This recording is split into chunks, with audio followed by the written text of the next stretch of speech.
This is Sabu with Hannibal TV. We're going to do a career interview.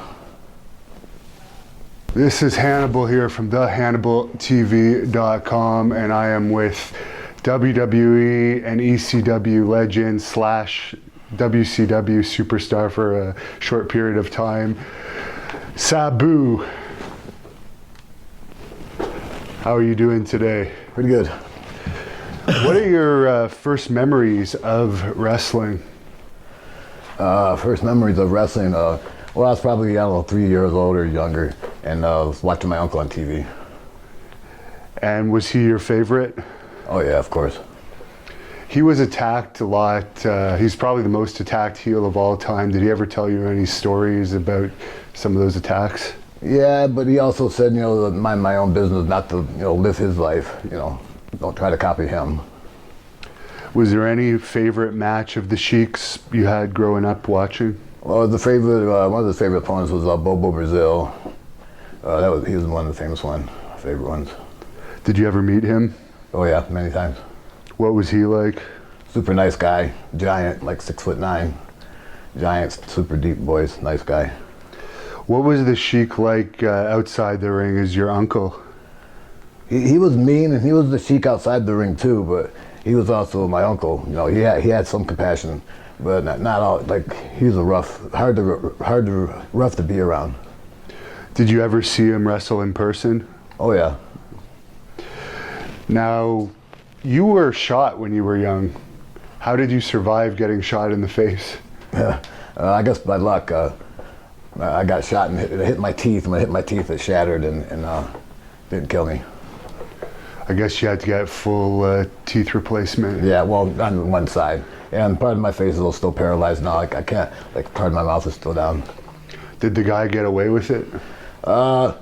Yes and no. He got 9 months in county jail, but then later on, he got killed by doing some robbery or something. Was he involved in gangs? No, there was no gangs around where I live. Just cliques, I guess. You know. And you have a book out that I actually read before doing this interview, and you mentioned in that book that you actually were a bit of a thief when you were young, and sometimes the Sheik would actually give you talking to after you were caught. I guess your mom would take you over for him. Yeah. Well, I never took it serious because when they caught me, they barely slapped me on the wrist, and I'd get a couple months probation, and I'd just go back out and steal again. You know, get caught and steal again. I got caught 6 times in one weekend. And they kept letting me go. It was hard to stop stealing. There was no penalty. But anyways, when the Sheik found out there was a penalty, and one day I was on my way to go to the mall to go stealing with this gym bag.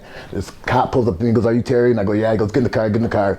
And my mother called the police on me to pick me up because she knew I was going to steal. My uncle told my mother to call the police on me, so she did. And that straightened me out. I went to jail for 4 days, and I never stole again.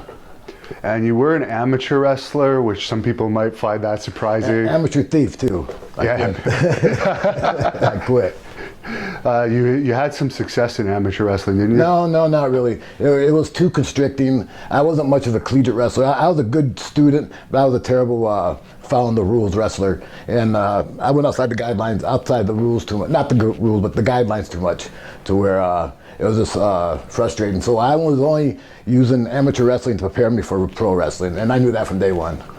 I knew that before day one. That's exactly what I did as well. So you actually eventually ended up being trained by the Sheik, but it was a long process. What finally made him agree to train you after wanting to be a wrestler for so long? When I was 19, I got shot, and then a couple days out of the hospital, I gave him a call and said I wanted to be a wrestler. He said, "Of course." So after I got shot, that kind of kicked us both into gear and to start taking actions towards that. Because I was always saying I'm going to be, but never really did it without actually really doing it.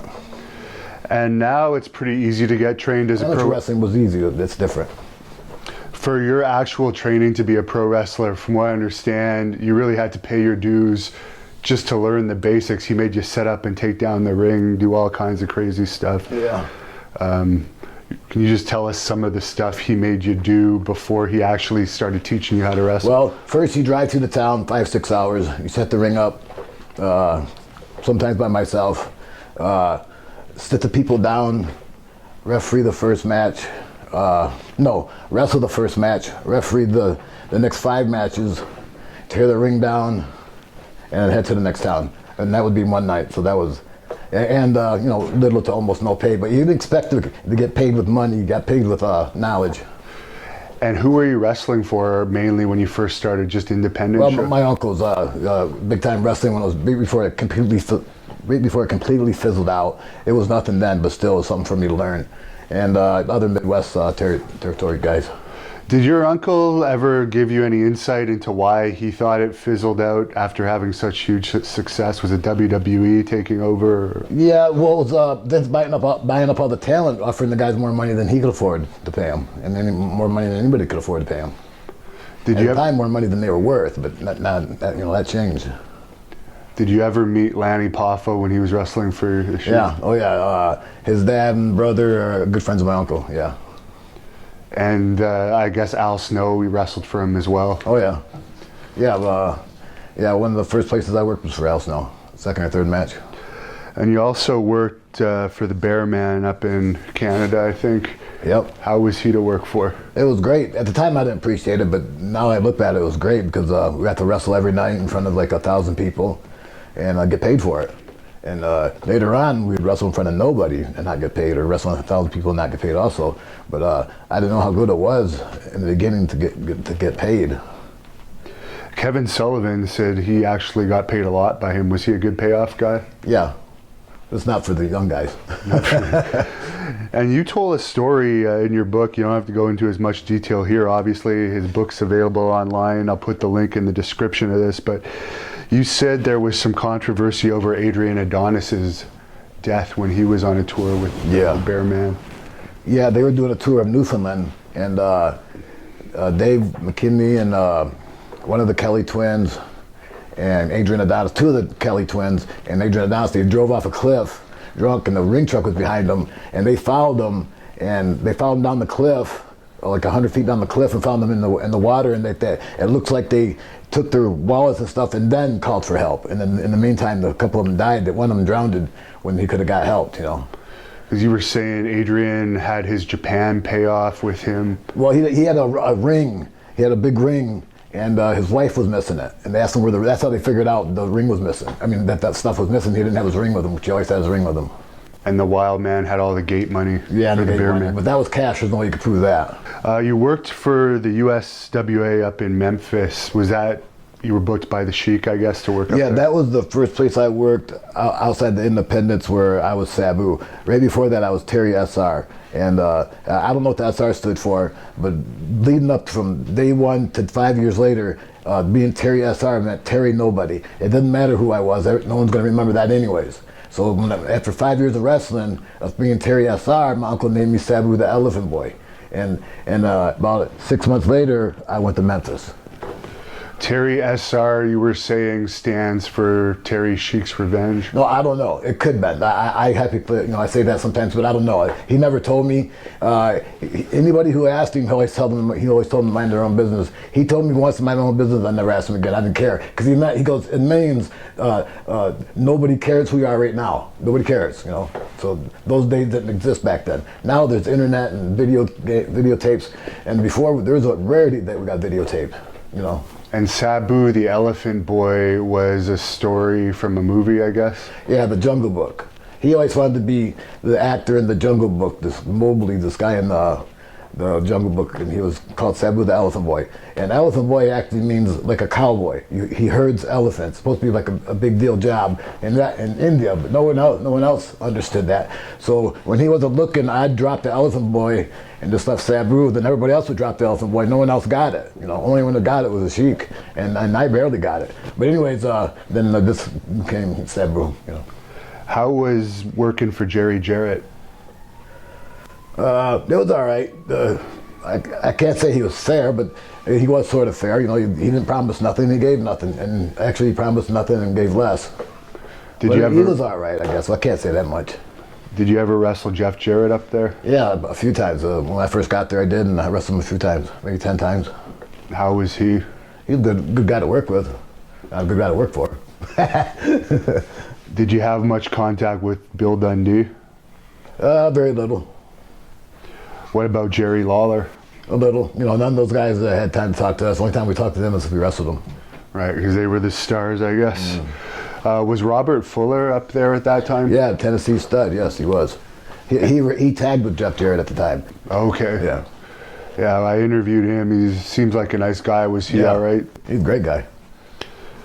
What was your favorite You know why match? they call him Tennessee stud? No. Big old dick. I guess you saw that in the dressing room. Yeah, I couldn't help it. How was I seen that the at the hotel room. was I know you were never really into this type of stuff, but was the groupie scene still around in the Memphis territory at that time? Yeah, that was part of the payoff. If you didn't have a rat, then you're getting docked some pay there. You know, you're like losing pay if you didn't have a rat. It was just something about that. Well, you territory. needed a rat to survive, like cook for you and clean for you, and like run back and forth to a real house with money and come back and not pay you, but take care of you. And I You guess make enough money wrestling. We made sometimes $15 a day wrestling. Sometimes, usually nothing. A $15. If we got paid $15, that check usually bounced. I didn't have a good $15 check yet. Wow. But you know, if they give you a couple hundred, that might pass. But a $15, $25 check, it's not even worth writing the check. But it's not even worth cashing it because it would bounce. You know. what was the average crowd back then in that territory? A good house was 100 people, and for 100 people, I'd make $150. Wow. And that was like top pay of any. That's because I bitched. You know, I couldn't bitch for everybody. But I bitched, so they paid me a tiny bit more. And pretty soon after that, I guess you had your first chance to go over to Japan. Yeah, yep, That was the Sheik hooking you up, yes, and it was FMW. yep. What was FMW like in those days for those who don't know what that company was all about? It was, you know, blood and guts. But how it first happened was they were having this tag team tournament. Mr. Onita was having this tag team tournament, and he called the Sheik and he says, "You can come over and be in this tag team tournament. It's you and anybody." He goes, "Well, I'll bring my nephew." And he goes, "Bring anybody. We don't care." So they brought me, and then I happened to get over more than they expected, so then they kept me. But first I had to just fill in a spot for Sheik, just to highlight Sheik. What was the culture like over there? It was cool. What do you mean? It was Like cool. They don't, difference you know, between here and there, I guess. Like, they worship Americans more than we worship Americans. oh, really? They're cool. And you had some experience with sponsors because you were over there with the Sheik. Yeah, it's a lot of mafia sponsors, and yeah, yeah. I guess he was a legend over there. Did you notice when you were over there with him, he was treated even more differently than? Yeah. Even now, I mean, if he was alive now, they still treat him differently than they treat anybody now. You know, they treat him like he was a movie star, not like a funny athlete. Did he ever tell you who he liked working the most? Yeah, oh yeah.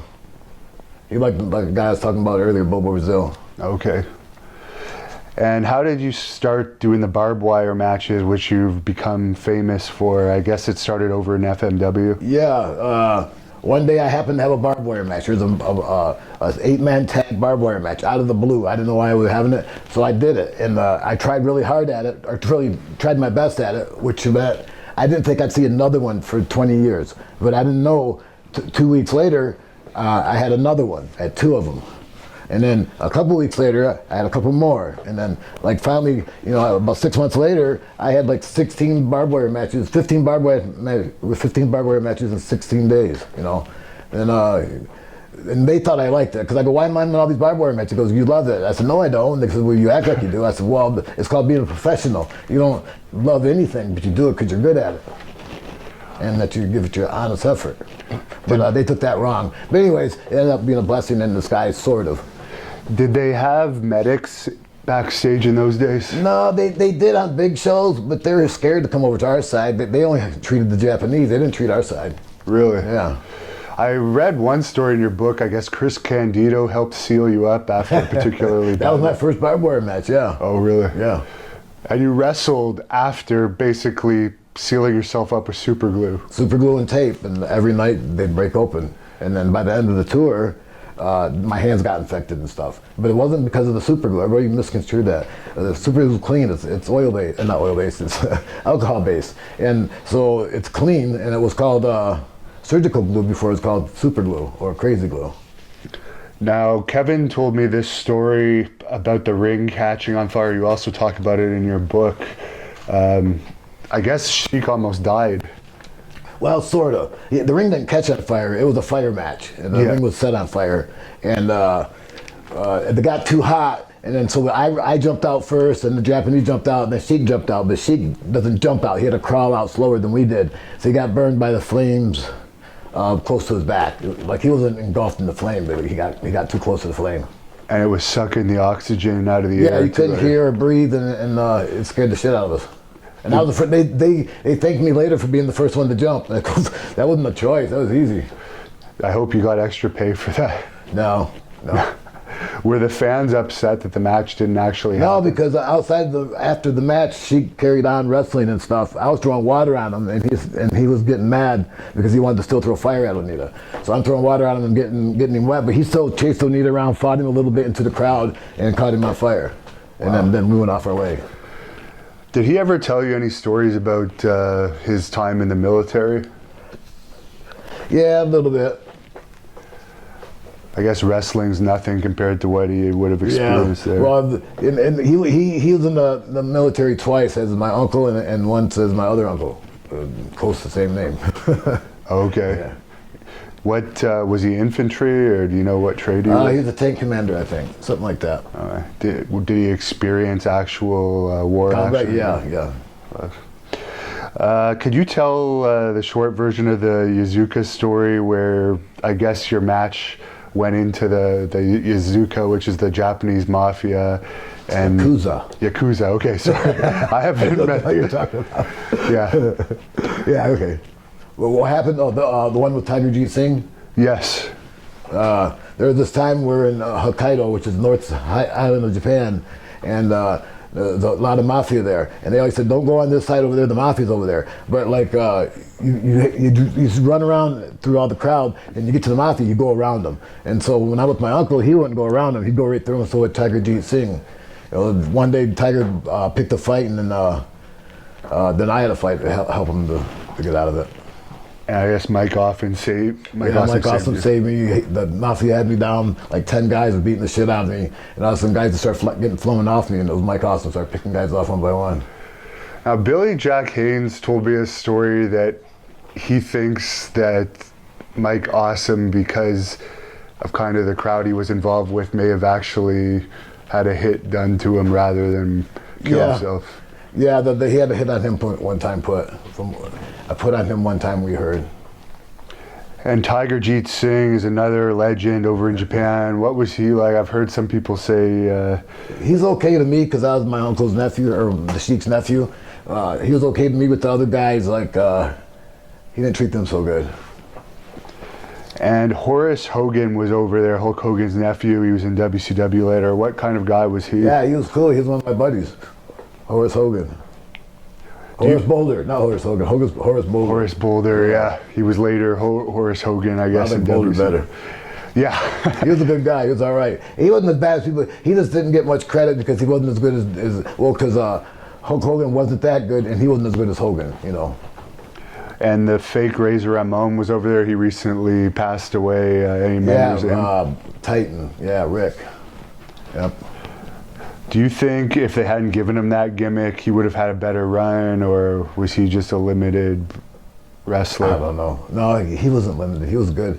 Yeah, if they wouldn't have gave him that, we'd have done something else. I mean, something better. You had some WWE tryout matches in '93. Did they contact you to set those up? Yeah, I think it was '94, but 94. Yeah, one or the other. Yeah, they called me and they said Vince wanted to get a look at me. Vince acted like he didn't know who I was, and he probably didn't. But he acted like he knew who my uncle was, and but anyways, I went in for that, and that was that.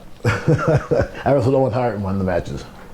And I guess they wanted to sign you. I've heard this story before. They wanted to give you the Sultan gimmick that Rikishi ultimately had. Right. But you turned them down.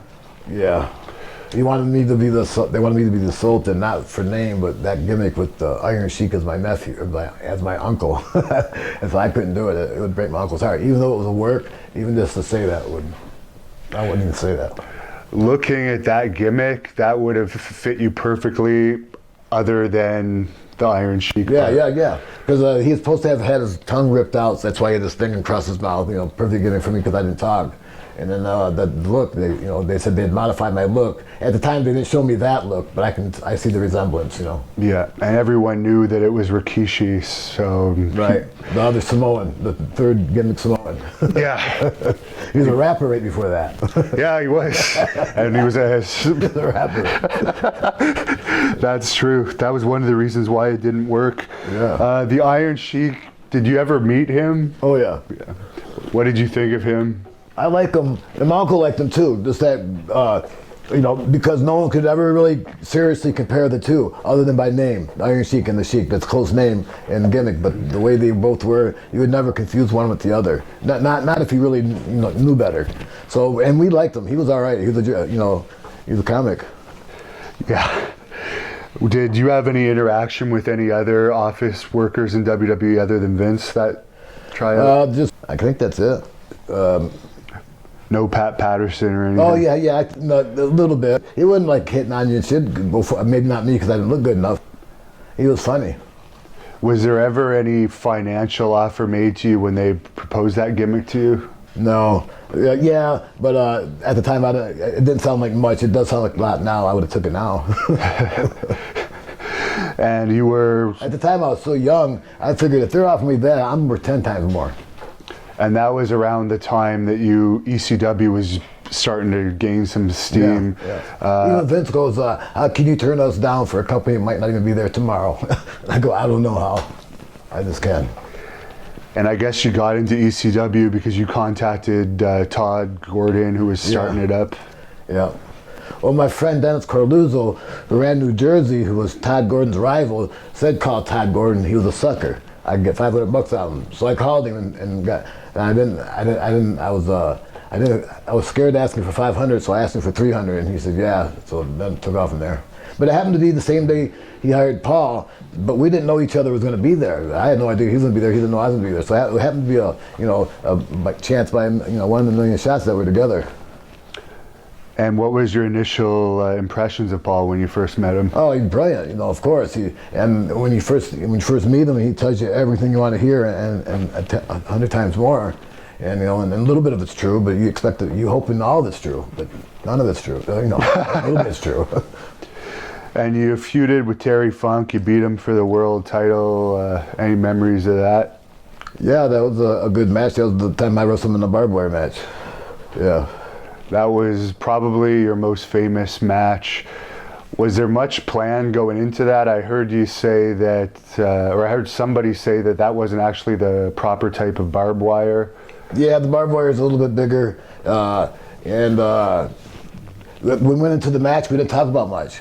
And the finish wasn't supposed to go as that. Was that when we got stuck in that ball, it hurt him too much to roll him on top of me. I wasn't supposed to go over. It was an accident. But we were on top of him, and they were digging him so much that and I was trying to pull him over me. I couldn't do it, not without hurting him. Did you experience any panic when you had your bicep ripped open? Yeah, at first I did, because when I looked at it, there was absolutely no blood. It was just right down to the bone, and you could just see how my muscle and everything was opened up clean. No blood. And all of a sudden it started squirting out my vein, and then that's when I got the tape to try to cut off the circulation. But yeah, it scared me because after a while it got covered in blood. It didn't look so bad. But when it was not covered in blood, it looked terrible. It scared the shit out of me.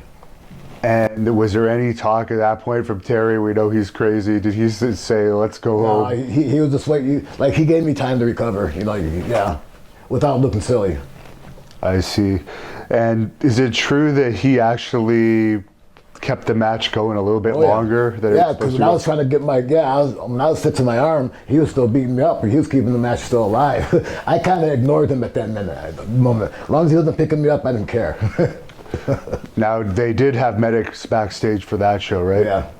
And I heard that you took 50 stitches without any sedatives or anything. 150, not 50. 150, yeah. Wow. 50 of them fell out the first night because they didn't tie them very good. And they were made with such big stitches that, it looked like a 100-pound test line. It was so thick. Because it was just the EMTs that did the stitches, right? Yeah, what are they called? Damage control? Yeah. The EMTs. So they, did they I think ever... one was a rat. I'm serious. Did they suggest maybe you should go to the hospital, get it looked at further? Yeah. But you just didn't want to take I the didn't want time. to go. Were you out any time from the ring after that, or? No, heck no. No. You kept... 10 days later, we did that. I did a 3-way match with Terry, Shane, and where I lost. Wow. So was the barbed wire match your favorite match you had with Funk over the years? Not at the time. It is when I look back on it. It's the most anybody wants to talk about. But I had other matches with him were better, where it wasn't a barbed wire match, you know. And you're famous for the tables. I know you didn't do any hardcore for like the first 5 or 7 years of your career. How did you start the whole thing with the tables? My first 5 years, I didn't go to the top rope. It was all, not even second rope. There was no corner stuff. It was all, if I did drop kick, it was from the mat up, and that was considered a high spot, you know, or a backdrop. Not anything like you can see now. So did it just happen by accident one night? You did something with a table and then it caught on? Yeah, it was by accident. We were in Japan the first tour, and we were in a tag match. And like I said, I was only there so that Sheik could get over. So I did all the jobs. And so Sheik got tired. Sheik didn't understand that. He goes, "Why are you having me here and you're beating my nephew?" They go, "Saying because we're beating your nephew, not you." But he didn't get that. So he goes, "Get back in there." After I got lost, he goes, "Get back in that ring and get your heat back." I go, "What do you want me to do?" He goes, "I don't know, think of something." And then I looked at the table there and I go, "I'll moonsault the table." He goes, "What's that?" I go, "Watch." And I threw it in the ring and then moonsaulted the table with nobody on it. Then the next night I moonsaulted the table with somebody on it. Okay, I see. And I guess people started stealing your gimmick once you started getting it over, Yes. such as Public Enemy. They didn't steal it, Paulie forced it on them. Because when I wasn't there, he wanted somebody else who was cool and hip that did that. Right. Know? Not necessarily break tables, but got over with the fans like I did. And the Chris Benoit incident where you got your neck broken, could you discuss that? That was an accident, and I never held him responsible, but I didn't like him. I didn't like him before that, but I didn't really like him that much after that. But not like what I thought. I can't say I knew what he was going to do with his family, and I dislike him for that. That's for sure. Yeah. What was the reason you disliked him before that? I was with him in Japan, and we were never friendly together. He wasn't friendly, you know. I see. If you didn't wrestle him, he didn't even say hello to you, you know. Oh, really? Yeah. And what was he like in the ring? Obviously, it was all business, you know. Yeah. He took it too serious. And I heard you say that he actually went to the hospital that night to check on you again. Yeah, he did. Like a sissy. And the craziest thing was you kept wrestling with a broken neck. Yeah, I had 2 weeks off, and then I had to go to Japan for 4 weeks for FMW and 2 weeks for New Japan. Wow. And for FMW, I wore a neck brace. For New Japan, they said, "Can you take the neck brace off?" I said, "My neck is broken." They go, "Yeah, but can you wrestle with the neck brace off?" I go, "All right." Since they asked me to, I'll do it. You know, as long as they understood I had a broken neck, and they didn't give a shit. They didn't care. What was the reason for jumping to New Japan? Just a better payoff, or? It was better payoff and more respect and time to grow. You know, I didn't double cross Onita. He gave me the blessing eventually. Before I actually jumped, I was threatening to jump the whole time, and for a whole tour I was threatening to, and then I actually did it. You know. Who was your favorite opponent in New Japan?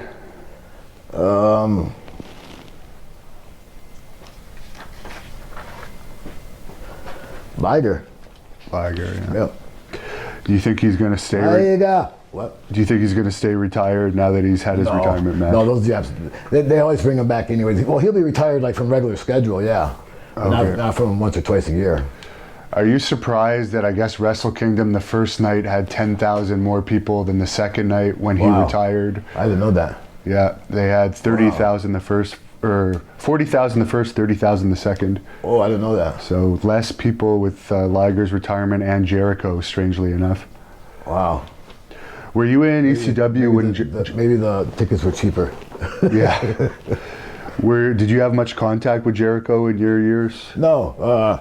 One tour with FMW, he was on it. Not even a tour, a couple of shows, like the Yokohama show, he was on it. Excuse me. And see him every now and then at the airport. He came. No, he came to ECW. I wrestled him once. I forgot. And then he wrestled once, and then went to, or he wrestled me. I wrestled him once, and then he went to WCW. How did you get along with Shane Douglas? Me and Shane are good. We're good. We're cool. And the I always Sand. got along with him. What about the Sandman? Him too. I always got along with him. Every day you have a disagreement with him, but that don't mean nothing, you know. Yeah, I heard that story about the fight that he had with Jack Victory. Yeah. Is that true? Is that true? Could you give us the brief rundown of what happened? You tell me what happened. That he basically showed up drunk, got naked, went to the ring naked. Yeah, with a pouch on. I think he had a pouch. Okay. And he brushed his pubic hairs with somebody's brush, a lot of stuff. And then everybody goes, he should be fired. Well, if it offended you, you shouldn't have been there. But yeah, it was too much. I was offended. Were you in that match? No, Okay. I was backstage. Were you watching it? Yeah, I was cracking up. And everybody back there, every woman back there goes, he should be fired. And I'm just laughing. I said, you guys shouldn't be here if that offends you. I said, I don't like it either, but so what? You know, it was crazy. It went nuts, yeah. And so the actual fight, did you see the actual fight between Sandman and Jack Victory? No. I guess Jack Victory was involved in the promotion and just went after him afterwards. Oh, really? Oh, I didn't know that part. Yeah. No, yeah, apparently Jack, that was his town. He helped promote it. So apparently according to reports, he attacked the Sandman. Oh, okay. But they made up. I didn't know that. I think about what happened in the ring. And there was a feud with Taz. How did you like working with him? It was all right. It was stiff and competitive, but that is not what it's supposed to be. It ain't supposed to be stiff and competitive, but since it is, that makes it a little more funner. But it don't have to be stiff and competitive to be a good thing. Because he had an issue with you, I guess, over you taking a New Japan booking over an ECW booking. Yeah. I had I double booked it. I had April 8th in Japan and April 8th in the States. So I figured I could make both dates. But I wrestled the one in Japan first, then fly home and arrive about 7 p.m. and wrestle the one at 8 o'clock in Philadelphia, but it didn't happen that way. And so when I didn't make it, he cried like a baby. Paul. Paul was like a woman scorned. He took it personal. He couldn't believe it.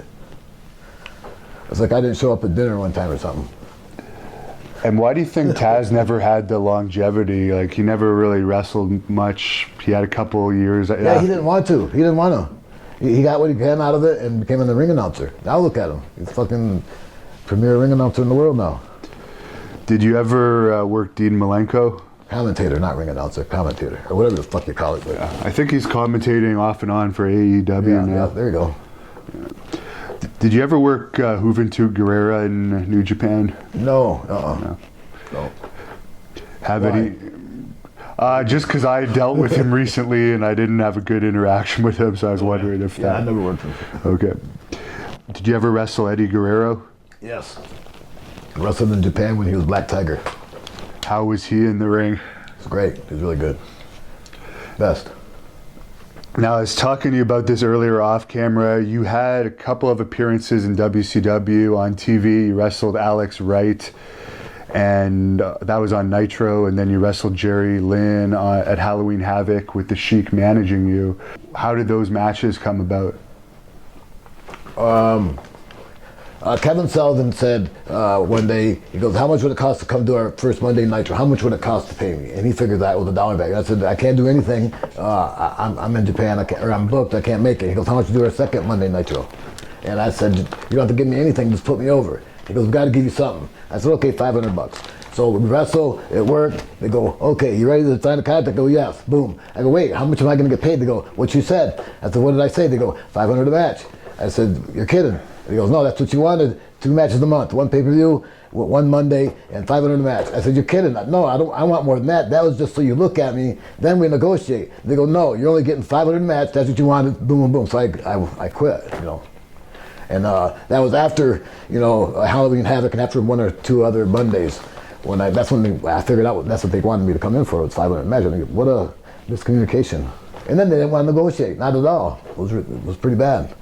And the Sheik got hurt managing you at Halloween Havoc too, I guess. Yeah, when I did a flip out of the ring, I hit him on accident, and he slipped and broke his good leg.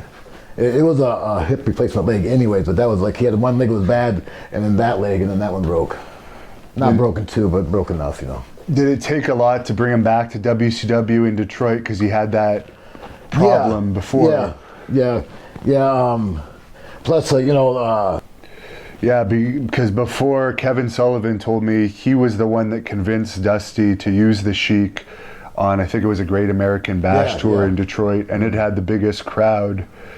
But biggest crowd they had in years, and they didn't want to pay him. They said, we'll pay you next time, and my uncle doesn't do that next time stuff. He said I would have did it just because I wanted to work, but he wouldn't do that. Kevin said that the Sheik, he had bet Dusty $500 that the Sheik would draw. Dusty didn't think he would draw it. I guess Kevin won that bet. Yeah. So there was another... In the following month they came back without the Sheik, and it was down to 50% of what it was. And how long after those 95 WCW appearances did they finally make you the big offer that unfortunately fell through? I think it was 2000 or 1999. I think it was 2000. And that before they went out of business. They went out of business 1 year later. And I didn't sign this contract because I wanted to tell my mother about it first. And but before I could tell her, somebody seen me having a meeting with Kevin and J.J. Dillon, and they told Paul Lee. So Paul Lee threatened to sue, and they backed right off. Before I could tell my mother about the contract, I was already getting threatened to be sued. It mattered like 6 hours. If I would have signed it right away, it would have been a done deal. And for Rob Van Dam, you've known him since he started training. What were your first memories like of RVD when he first joined the Sheik's camp? Him and this other guy, Samson, came out and was introduced to him and all that, you know. He was very gifted. He was very gifted. I heard him say that he broke your jaw in a training camp once, trying something, and you were kind of cool with it. Yeah, because I told him to try it, and he wasn't sure with it. I said, well, this is how you be sure with it, like practice with me, and that was somebody else, you know. Wow. And you wrestled him, of course, in ECW and many times throughout your career. Yeah. Any favorite match of you and him? They were all my favorite. I've always had a good, my last match that I had with them was always my favorite. And the next one is always going to be my favorite. You know, we cheat. I trained with them. So yeah, I've been wrestling for 20, 25 years, and we're cheating. Well, why not cheat when you can, you know? If you ever have a retirement match, would it be against him? Yeah, I kind of wanted to do something like that, but he's too old. Well, you had a match on Impact with him too recently, didn't you? No, a tag match. Oh, a tag match, Yeah. Okay. And you returned to ECW after a dispute with Paul. Was there much heat with you back then when you first came back? No, it was cool. When I said when I came back to Paul, that was after that thing in Japan, and during that thing, after the thing in Japan, was the WCW thing. And when that fell through, now it's back with Paul again. Oh, okay. That was all that boom, boom, boom. You know, it was ECW, WCW, ECW, and then WCW. I see. So, were you involved at all when WWE had ECW interfere in the Mind Games pay-per-view? No. I guess that wouldn't have been your character to show up. Nah, I didn't agree with it. Any memories of Scorpio? Yeah, good ones. I had some great matches with him. And the WWE did an invasion of Raw. You were probably the most memorable part, jumping off the Raw sign, but I read that there was actually issues with that. Yeah, but that when I did my part with WWF, I wrestled Scorpio. I had a match with him. That was good. Scorpio's great.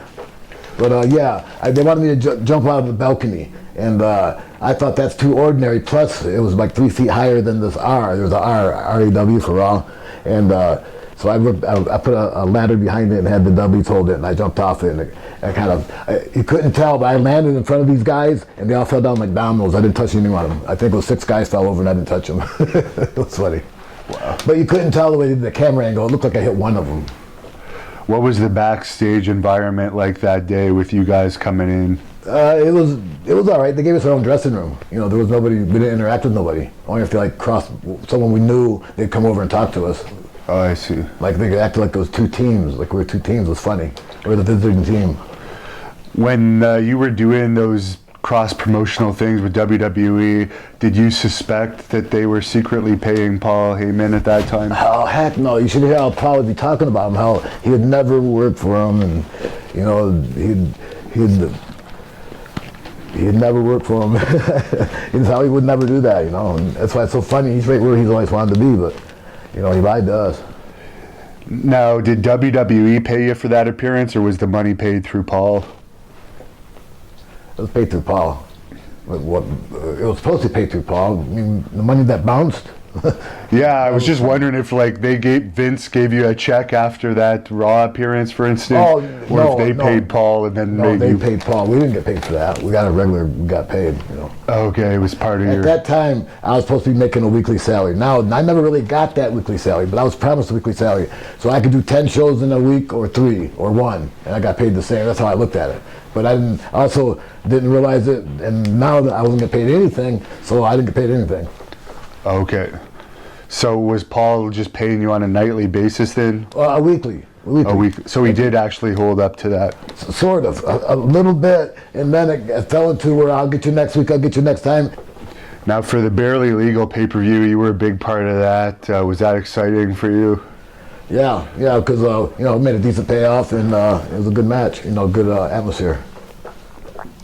And when ECW joined TNN, did you expect more out of it than what it was? No, TNN is what killed us because we had to upgrade our TV, and that wasn't us. We were the shits. We were supposed to be, you know, gritty and hardcore, not good TV and good lighting and all that, not good technical stuff, but good wrestling. But we were, you know, trying to be good lighting and all that stuff, and it didn't look that good. And it looked like a cheap WWE. And it didn't last that long, unfortunately. Looked like a cheap WWE. No, of course it didn't last. And Bill Alfonso, of course, was put with you as your mouthpiece. How did you like having him with you? I loved him. He was funny and he was good. Did he have any other duties to like help make him earn his pay? Because usually he'd find us weed and pills and stuff when we needed it. Find the fat rats in town. Is it true Raven liked the bigger rats, or he would just? Yeah, he was the chubby chaser. I think that's what you call him, right? Yeah. And you like fat chicks. How were the rats at ECW? Was there? I was already married at that time. From what I heard, it was pretty good. And as far as the we all know ECW had a crazy drug scene. Everyone was into their own stuff. You were more of a pain medication guy, right? Yeah. I was in a lot of pain, yeah. Yeah. But you would have the alcohol, people... Yeah, I'd have a little bit of everything, but I got the bad reputation of taking this other stuff, which is way harder. But I only take pain pills, you know. But I had the reputation of taking all kinds of other stuff. Now, who hasn't? But on a regular basis, no. My regular basis was pain pills. And marijuana, but that doesn't count. Yeah. Marijuana, well, it's now legal across Canada. I think it's legal here in California. Probably. Legal in Vegas, too. But it's legal to me, so that wasn't considered a drug. Yeah. Well, unfortunately, it did screw you over in WWE. Yeah. But not really. I got fined, and that was, you know, and Rob got the shitty end of the stick on that, but yeah. He lost his WWE title because of that, I guess. Yeah. Now, I don't know why they had, you know, Big Show get caught for exposing himself, and these other guys do a lot worse, and they didn't, you know, do nothing to them, but they were trying, because they said people were looking at us to be fuck-ups, and so then Rob fucked up, you know. So what's wrong with that? Say it was an angle. And reading that story in your book, it seemed like you almost got away with not actually getting arrested for that. It seemed like the cop was almost going to let you off, then he got a whiff of it. Yeah. And then he was, you know, they pulled all of our stuff out on the highway and said he didn't know who we were. Then he puts the belt on himself and spins it. And they said he didn't know who he was. I said, then put that fucking belt away. Because the people were driving by and they could see us, the other wrestlers. And before we got back in the car, everybody already knew. Vince and Johnny Ace already knew. What was... Johnny Ace goes, what do you want me to tell Vince? I said, don't tell him anything. Mum's the word. You had to go around and apologize for doing it, I guess. Yeah, but it was a fake. I laughed. Yeah. I laughed. I apologize. Now, when ECW closed, you had already left, right? You had joined XPW. Yeah, but it was really, yeah, okay. I worked for them. There was no, like, joining. If I had an open date, I wrestled for them. If I didn't, I worked for somebody else, you know. Okay. And you did mention in your book, I found this very interesting, that in the official, I guess, bankruptcy documents of ECW, Paul Heyman alleged that he owed you $2. I think $2 or $3, yeah. And like Shane, he admitted he owed Shane 140 grand Yeah, or something. 150,000, and he admits he owes me $3. So that was just like a little joke. He actually owed you more than that. Yeah. But how was XPW? It was kind of the shits, you know. It was a low budget ECW, but I was the top dog there. But that don't mean nothing. Because you're top dog in a bunch of shit, that's nothing to be proud of. Right. And Rob Black, I read you were saying the type of porn he was into wasn't even just regular porn. It was like really disturbed. Speaking of shit, it was like shit porn. Yeah, you'd be surprised.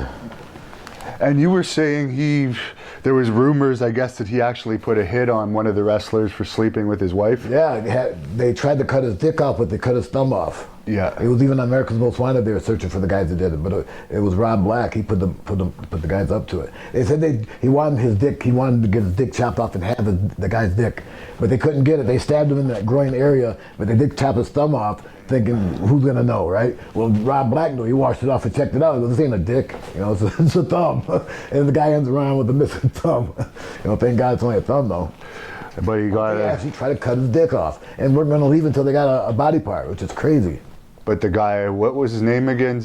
I don't know. His real name Billy, but he was called the Messiah. I don't know other than Billy something. But he was fighting back, and they couldn't actually finish the job. He said actually they cracked him on the head with a fish tank, and then he seen them stab him in the groin. That woke him back up when they stabbed him in the groin, trying to get his dick with one chop, but then they didn't know they had to saw it. Yeah, so they ended up like popping his thumb off. That's crazy. Yeah. Were you the one that recruited Terry Funk into XPW? Yeah. Yep. And I guess the biggest show they had was that LA Sports Arena show here in LA. Yeah. Yeah. What was the crowd for that one? I think it was like 3,000. It was pretty good. It was good. And that was especially for an arena where WrestleMania was. I think WrestleMania 7. Was it? Yeah, and 2. I think they also had 2 here. Yeah, it was good. I liked it. Now, there was that infamous XPW, ECW fight. You weren't involved with it. I got Shane Douglas's version of it, but could you just tell, you know more the XPW side of it, I think. Yeah, but I wasn't there. They did it without my knowledge. They said something to me about it, and I laughed. Like, who's going to do that? Nobody shows up to someone else's show and disrupts it. Nobody does that. If you do that, you just bring heat on yourself and it looks stupid. And they did it. I thought they were joking when they said it. So when they did it, I wasn't that informed about it until afterwards when I heard that this guy got beat up or punked around or whatever it was. Yeah. You know, I was, you know, I had nothing to do with it. And then my ECW friends thought I did have something to do with it. I go, no. If I knew something had anything to do with it, I would have stopped it. And I guess you said it was actually the ring crew that the ECW guys ended up beating up rather than the actual wrestler. Yeah, it was the ring crew. And one guy, he was a wrestler, Homeless Jimmy. They beat him up. Okay. He had almost nothing to do with it. So how did you end up going to TNA? Did they reach out to you? Yeah, they Jeff Jarrett and those guys, they called me for their very first show. You know, I worked for them since day one, where it was Mid-South Coliseum, I think their first show. And after that was Nashville every week for a weekly pay-per-view. And I guess Hogan once... That was like 15 years ago. Hogan once stooge you off. He saw you sleeping and he ratted you out to the office on one of your TNA That was rooms. Flair, I think. You did say that Flair had an issue with the Sheik. I guess he was taking he cut a promo on us, and then he goes, "I never liked your uncle either." I go, "You motherfucker, you gotta throw that in there." And I guess he was doing, it was almost a half rib, half real. He would run away from you whenever you... Yeah. He'd run around like a goose. Run away like a goose. It was funny. He ran away like that when I was chasing him. When I was really mad, I started laughing after about 3 steps. And I guess when he finally said he didn't like you because he didn't like your uncle, and that was his only explanation of why he had heat with you. Were you ever a fan of his before you realized you didn't like him? Yeah, of course. Yeah. Of course, everybody was, you know, if you really like wrestling. So it was nothing personal, it was just Nothing personal. I didn't like him personally. Like they said, don't meet your heroes. Well, they're right. Wow. Yeah. Are you surprised he's still on WWE TV? Yeah, he's still going and still relevant, you know, still fucking on the young people's tongue. And you worked... Under the chop, everybody, whoo. That's true. Now you were working... People who don't know they're doing it, do it. Yeah, they don't even know why. Right. Working with CM Punk in TNA, did you expect him to be the star that he ended up becoming? No, but I expected him to be good, of course. But nearly what he achieved, no. Even when he came to, he was first started out in ECW, Vince's version. We rode together, and he just seemed like a eager to learn and had a good ear and a good student, and he didn't look like he had the potential he had. Were you surprised that he ended up in UFC? No, well, yeah, but not surprised what happened to him. I felt bad what happened to him. He should have just stayed out of it. So I know he wants to be known as that kind of a wrestler, but so why? You know, he's going to go in there and fight for his life for 60 grand when he can get paid, you know, for work. I think he actually made 500 grand to fight. 500 grand? Okay, I don't blame him. Yeah. Where do I sign? Yeah, most people will take a beating for that. Shit, I thought it was like 60 grand. No, he made 500 grand to fight. Yeah. And you were there for actually his most famous backstage fight with Ted Hart. You saved him, I guess. What happened? Sort of. Teddy Hart went to kick him in the nuts and he kicked me. Yeah, I broke him up from fighting. I go, take it outside. And as I was taking it outside, Teddy tried to kick him in the balls and he slipped and hit me. And the story was that Sabu took a low blow and went down. But, you know, I got kicked. It didn't stop me. Then I said to him, I said, hey, man, you just kicked me in the balls. He goes, yeah, I know. I said, what do you know? You're supposed to say you're sorry. But anyways, he didn't mean it. And when they went outside, I guess, what happened? Is it true that Ted basically got the better of him? Yeah, it was pretty even. And they both can throw down, but Teddy got a little bit better, sort of. And I guess during a long period of time, you were calling... They both can throw down, don't get me wrong. Yeah. You were trying to call WWE, and Jim Ross finally got back. Throwing down and being an MMA fighter is two different things, you know. Oh, yeah, because street fighting is totally different. Yeah. But, and yeah, you're fighting professional fighters that have been doing it for years. You twist your arm, that's it, you know. Now, with Jim Ross, you said when you were trying to get in WWE initially, around the time ECW was closing, you weren't getting very good feedback from him. Did you get the feeling he didn't like you for some reason? Yeah, he didn't like me, I guess. I felt that.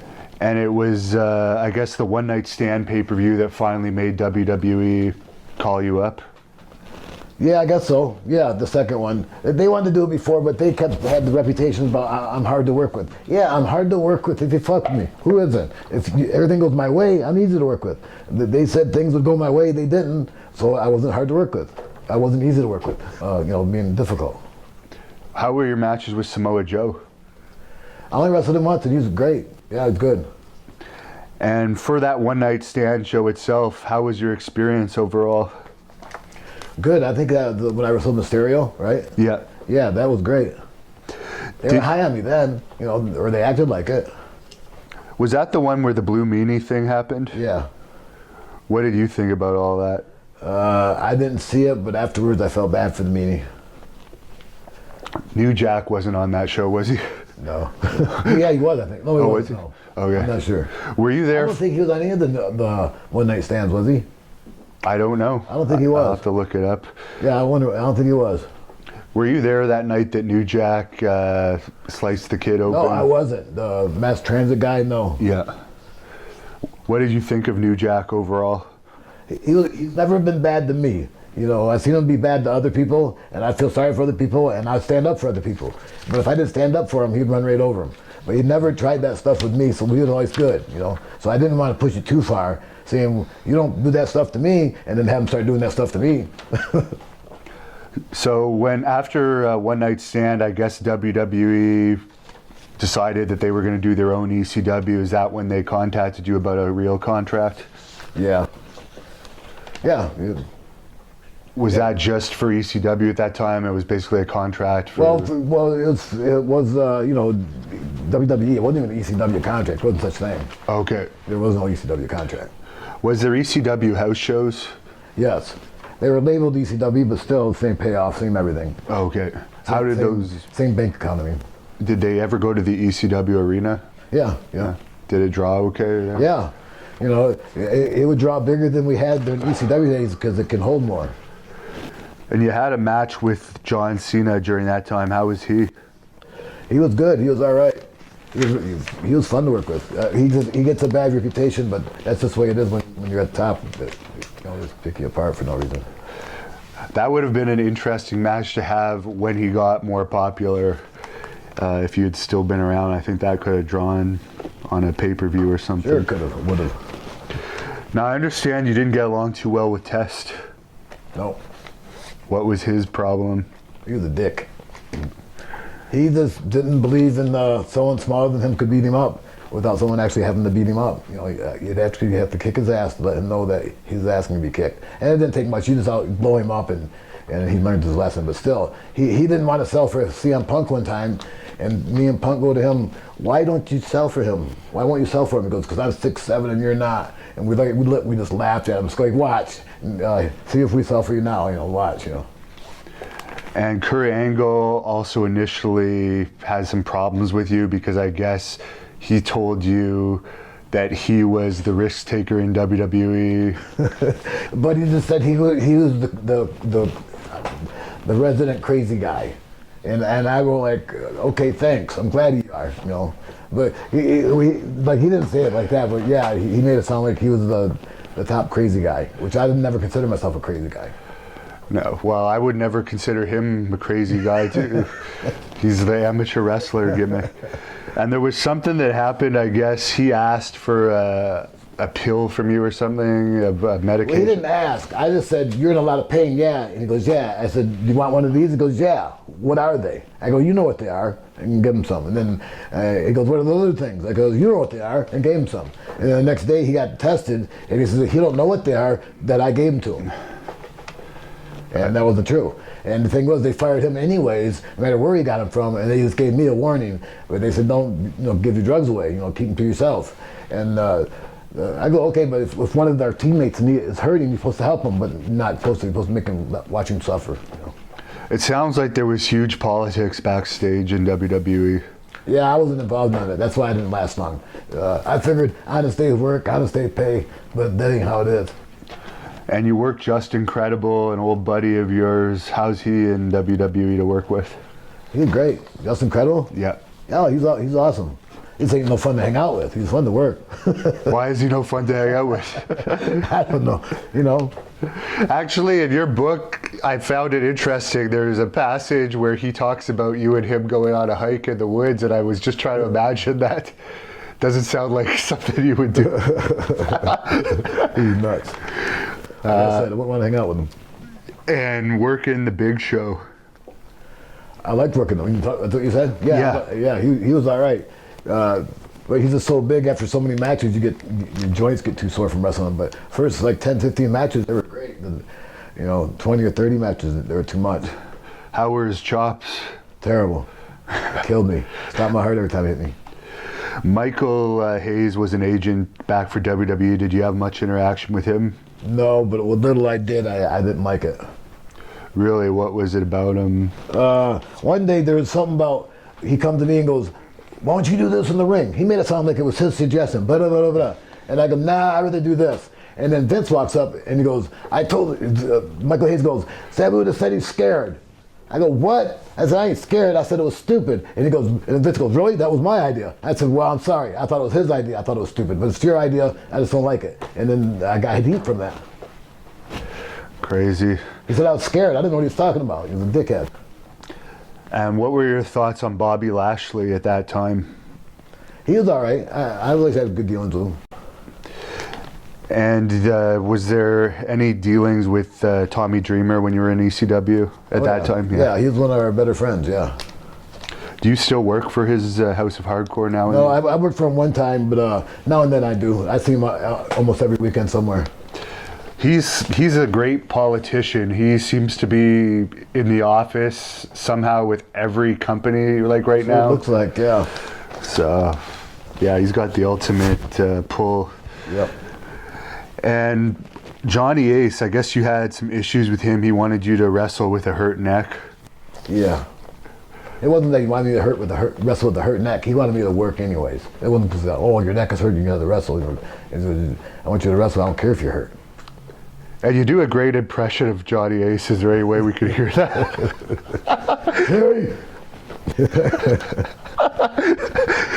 You worked hurt before.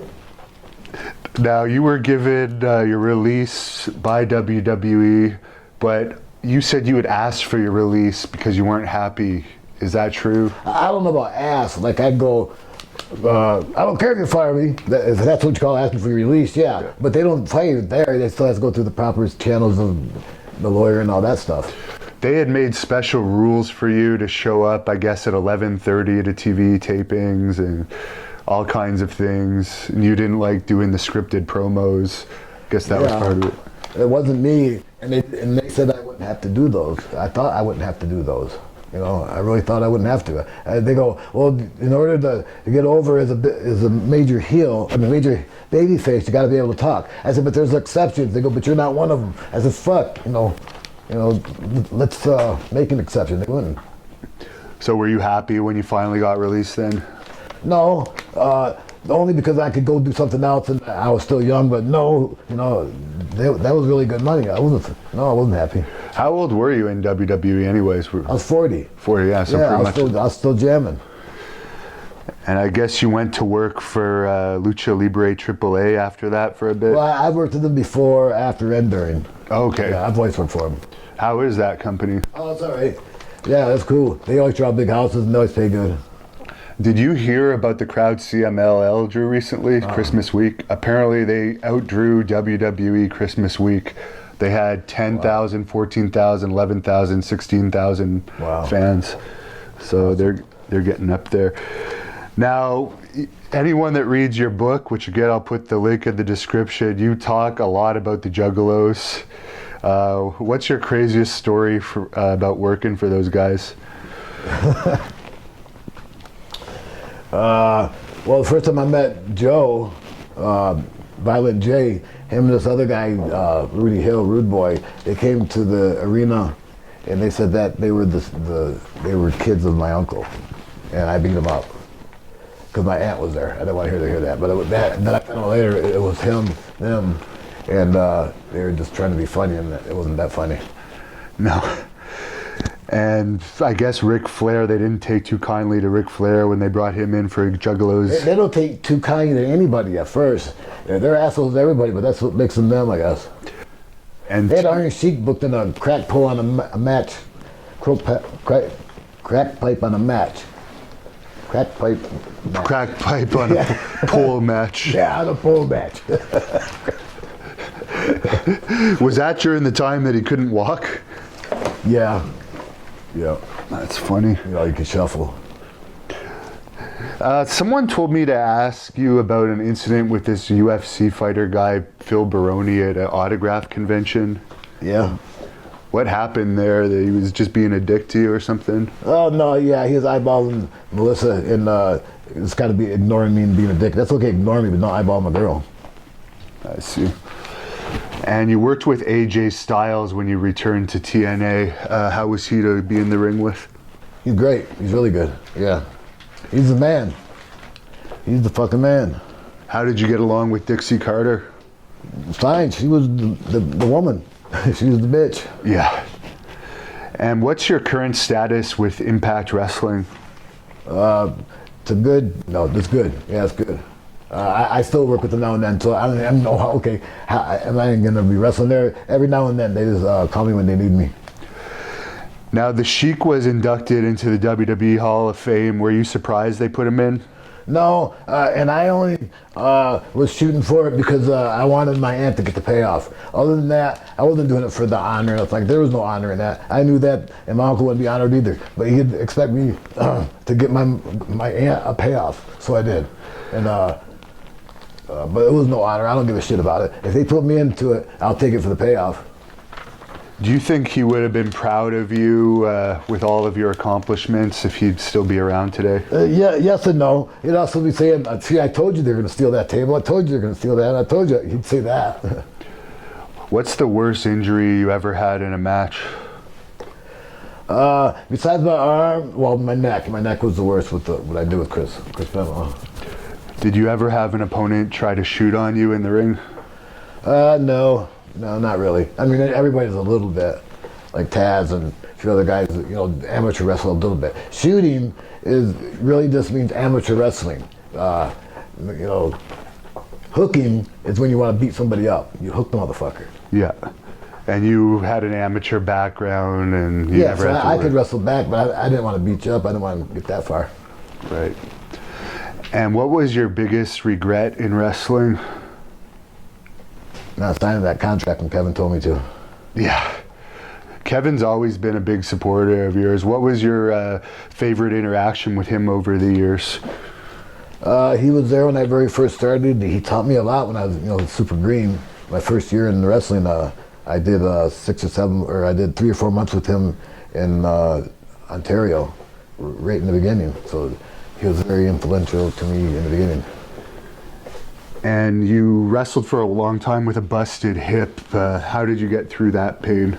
Well, I hurt my hip about 10 years ago. Well, now about 13 years ago.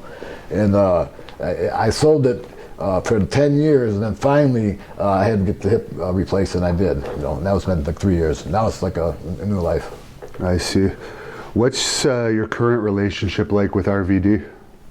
We're good. We're neighbors. We both live in Las Vegas.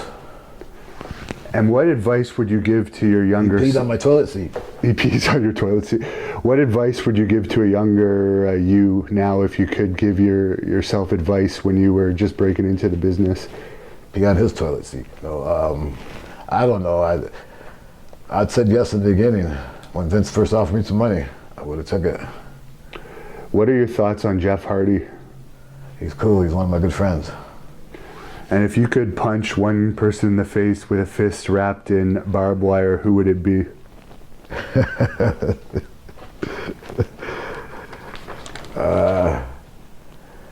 Nobody.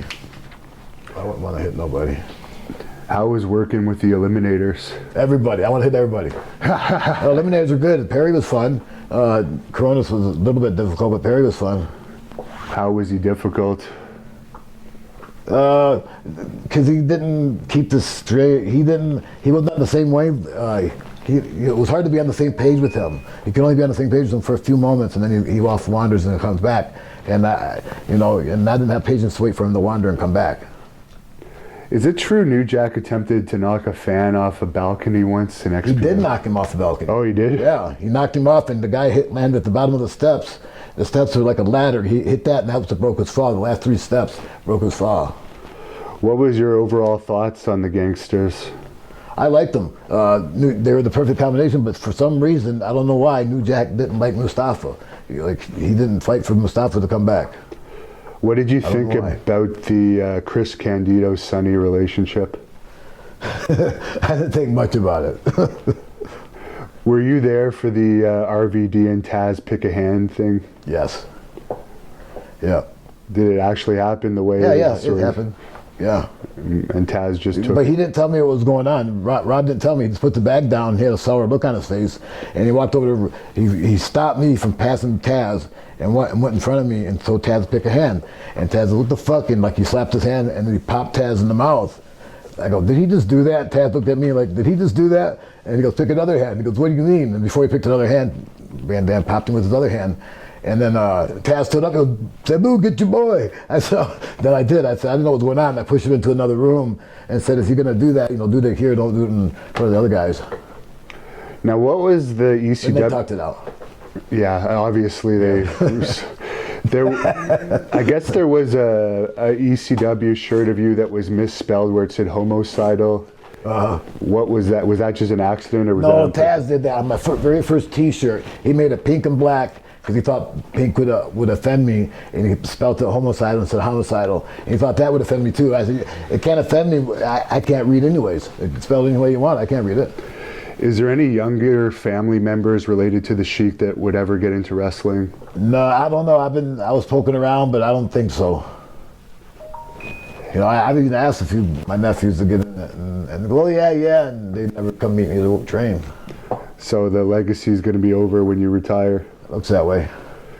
Now, Rick Rude was in ECW for a while. How did you get along with him? Great. He rode with me in my motorhome a few months before he died. He was a good guy, super good guy.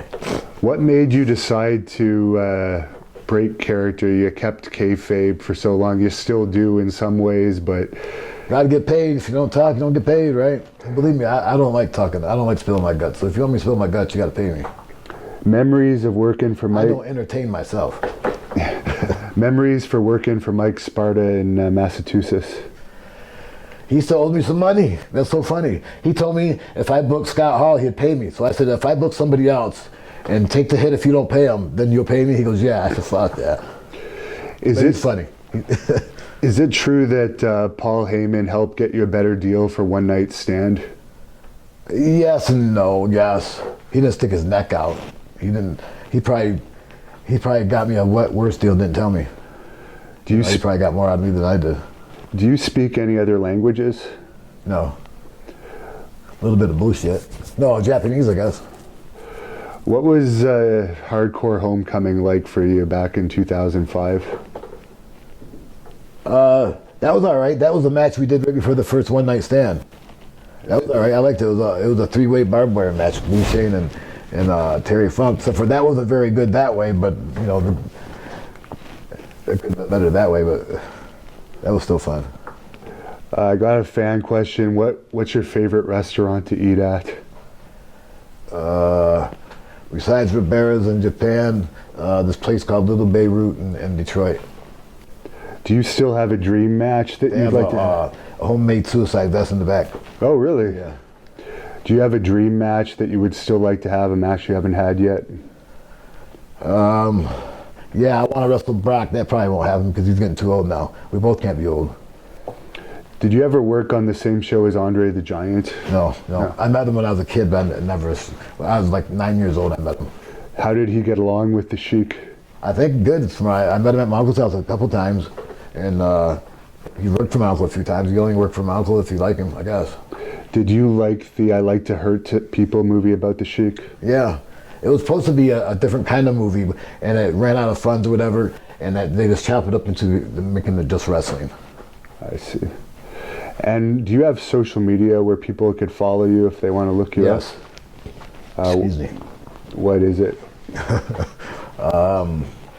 Well, I wrote a book, and that's ECWSabu.com, I think. Yeah. And then my Twitter is, I think it's at Sabu. No, at the real Sabu. No, at the real Sabu ECW. Something like that. I can't remember. And then the other one, my Facebook is just Terry Brunk. Did you ever have a match with Vader? Man, Vader, no. I was supposed to have one. I was scheduling one, and he died before we got together. Is there any move in wrestling that you've ever been afraid to do? No. Yes and no. I mean, I'm afraid to do that move where I kill myself. That one sucks. But being afraid of a move, I've turned down moves I thought wasn't fitting the match, and in return they kind of thought I was scared, which I don't care what you think. I'm thinking professionally, you know. Yeah, if I'm scared, I'm gonna tell you I'm scared of this move. I don't want to do it. But if I think it's the wrong move, I'm gonna say I don't want to do it for that. Then if you can persist on it, I'm gonna say okay, I'm fucking scared. I don't want to do this move, you know.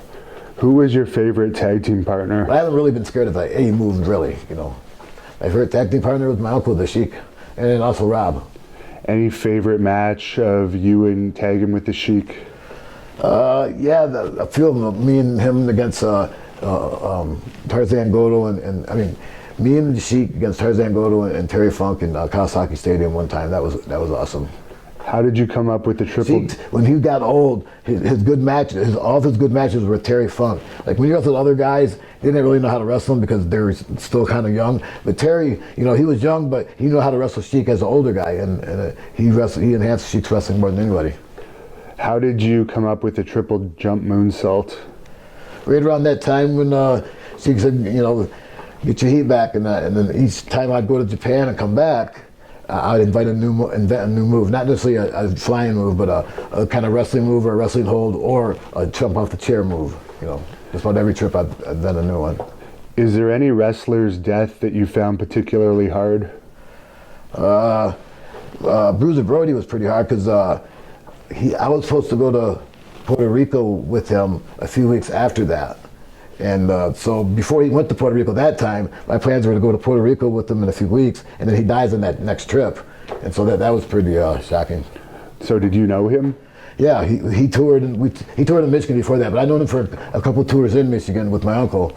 And like I said, a couple of weeks before that, he said I was supposed to go with him to Puerto Rico after that trip.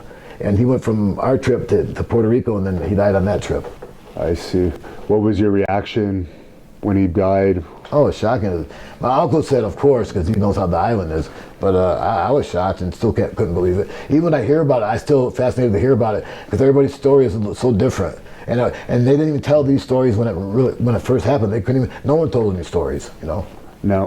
Now, if the internet existed, that never would have. He never would have got away with it. They said the guy, Brody was down, and his keys was right next to Brody. He steps over Brody, dying, picks up his keys, and keeps walking out. Nobody stopped. Nobody did nothing. Like he steps over, and picks up his keys, and nobody did anything.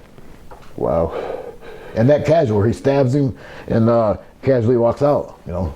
Do you think the whole office was involved in the cover-up of that? I don't like to think so, but probably. But the truth, truth is truth. What's your thoughts been of AEW so far? I don't think that much about him. I watched a little bit of it, but it's cool. I'm glad there's another place. Maybe I can call me. Would you would consider wrestling in AEW then? Yeah, why not? Yeah.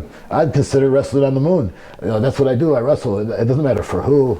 I'm going to go to Pakistan in a few weeks. And they go, you want to come to Pakistan? I said, I want to go wherever they'll pay me. Do you think they'll ever put you in the WWE Hall of Fame?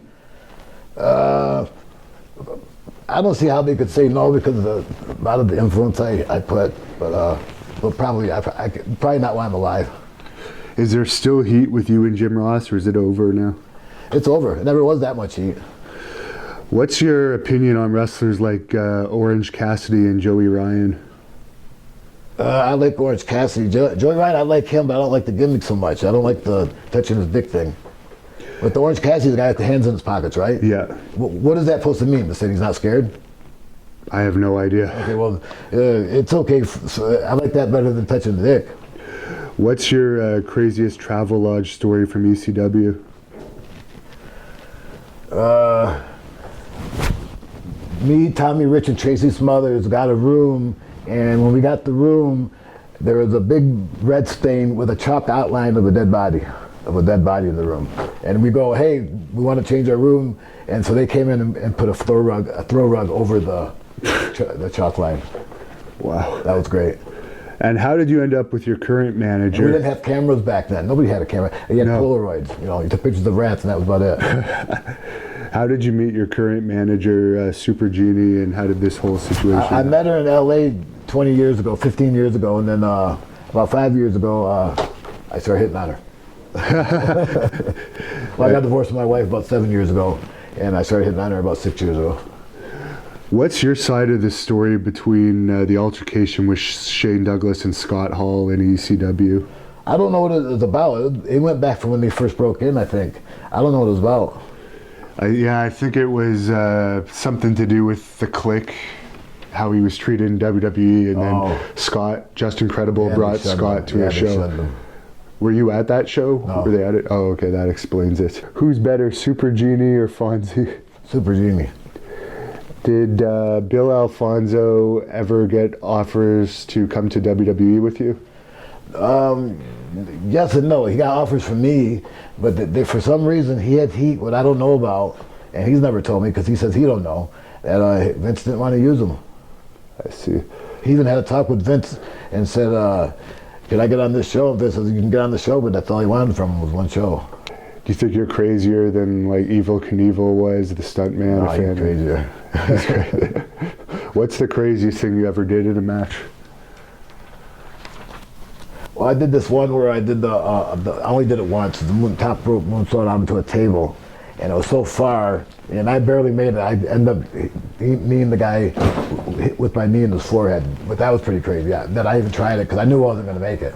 But back then, I was so young and tough, it didn't matter if I made it. As long as I flipped and flew and hit the ground and tumbled, that was good enough, even if I missed my mark. What is your opinion of Dusty Rhodes? I could live without him. Why, you just had bad personal... He never liked me. For some reason, he didn't like me. He never put me over whenever I talked to him. He never gave me that much respect, but that, what can I say? Did Hogan treat you with respect when you met him? Yeah, to my face, yeah. I'm sure he didn't never. I heard he backed me up in a booking meeting one time, but now it's hard to believe it. I said, well, he won't back me up again, I guess. When you had your little WCW run, did the locker room treat you well? Yeah. Oh, yeah. I got treated well. Everywhere I went, everybody puts up a front. Nobody's rude to you. Right. They'll be nice to you until you turn your back. What's your best advice to an aspiring heel wrestler? I don't know, because I would say learn to work on your feet, but that ain't how you're supposed to work now. I like working on your feet, but that ain't how the wrestling is now. Everything is choreographed. I don't know. Would you ever have a wrestling school? I know you ran your uncle's school. Yeah. I started to have one a few years ago and I changed my mind. But when I stop wrestling, I'll do it, because I don't want to promise something I can't deliver, like practice, train somebody and not give them the time to do it. Anything you want to say to close off this interview? Thanks a lot for talking to us. You gave a great interview. No, that's it.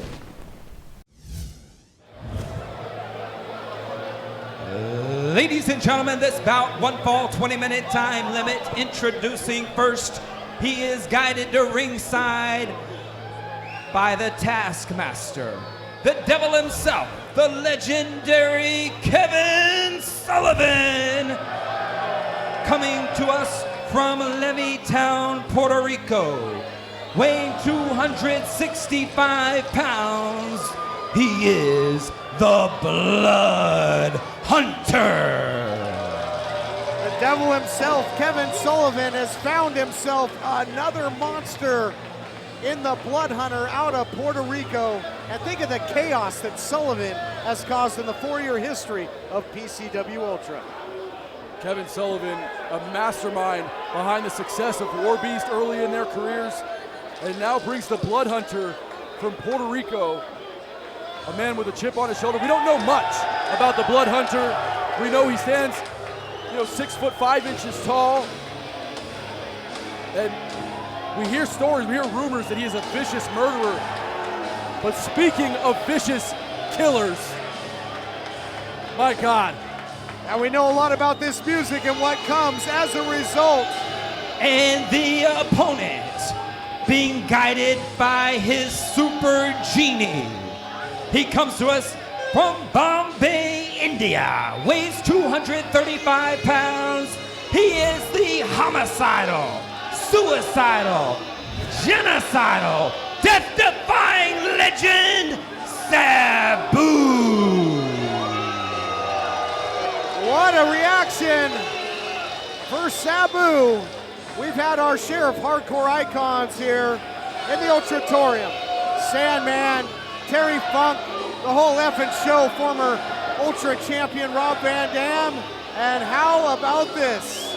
Sabu in the house. It's nothing quite like Sabu. There's no one quite like him. He's homicidal, genocidal.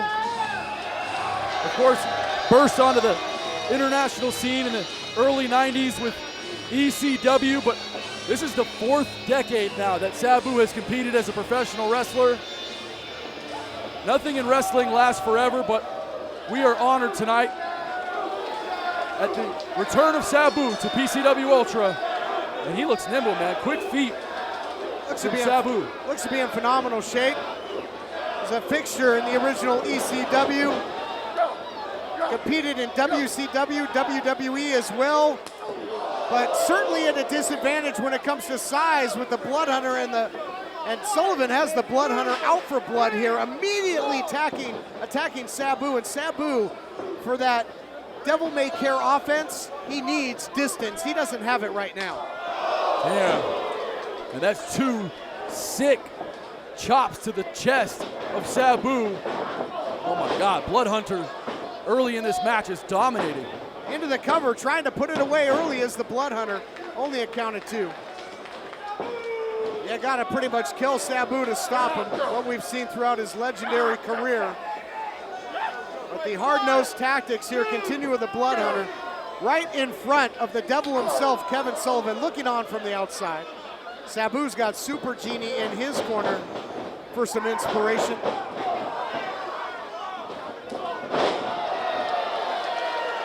Big strike by Sabu, floors the big man, Christian. Yeah, Sabu undersized in this match, double reverse. Oh wow, imbalanced. Blood Hunter just flies over that top rope. I think he tried to hook it, stop himself in the corner, but he went flying out to the ring side area. And now, oh man, now the wheels are about to fall off on this one. Well, expect a lot of leniency by referee Rick Knox. There we go. Sabu is the unofficial world record holder when it comes to chair throwing, Christian. I think it's official. Pretty sure Guinness awarded him that back in 2004. Super Genie going into that lamp and pulling out chairs. Another big shot there by Sabu. Sabu, former ECW heavyweight champion, ECW television champion, tag team champ a couple times over. Once with my former broadcast partner, Human Suplex Machine, Taz. They faced each other quite a bit as well over the years. Oh, she's got another one. Just violently disregarding that chair into the chest and stomach of the Blood Hunter.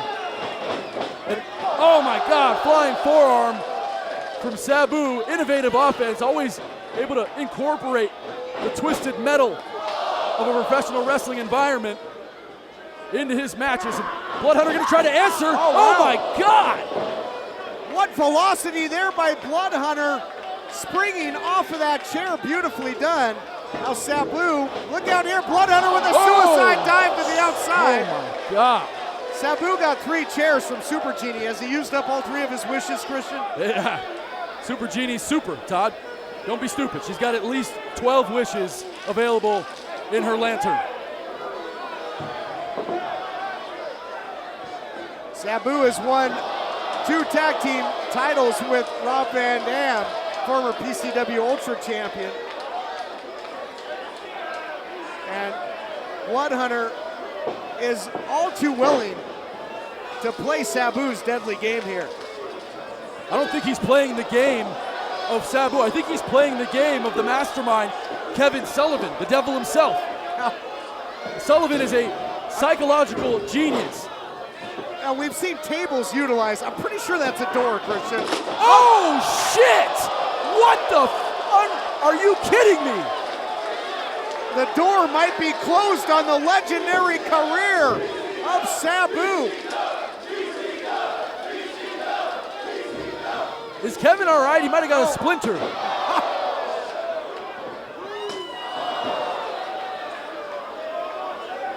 And we knew this match would be violent, TK. We knew that there would be foreign objects. Don Vitale had a long conversation with Rick Knox before this match and said, we want to see a winner. It's our anniversary show. Rick Knox letting pretty much everything go right now. I am speechless at the carnage here. Sabu with another door. I didn't know that they were rearranging the furniture, a little renovation here, apparently in the Ultratorium. Kevin Sullivan slid in a chair for the Blood Hunter, but it was intercepted by Sabu, who looks to set it up. And man, how maniacal is Sabu? The mindset of this man is so violent. Look out here. Might be looking for that Arabian facebuster here, partner. This is bad though, there's a door underneath the face of Blood Hunter. This could be awful. There it is! Yes! Oh my God, what is happening at 2K20?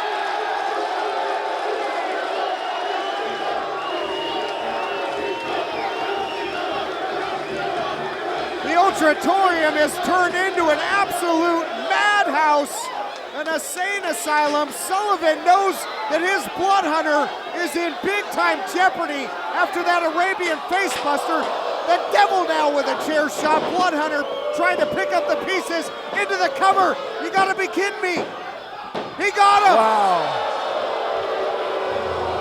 Ladies and gentlemen, your winner of this bout, the Blood Hunter.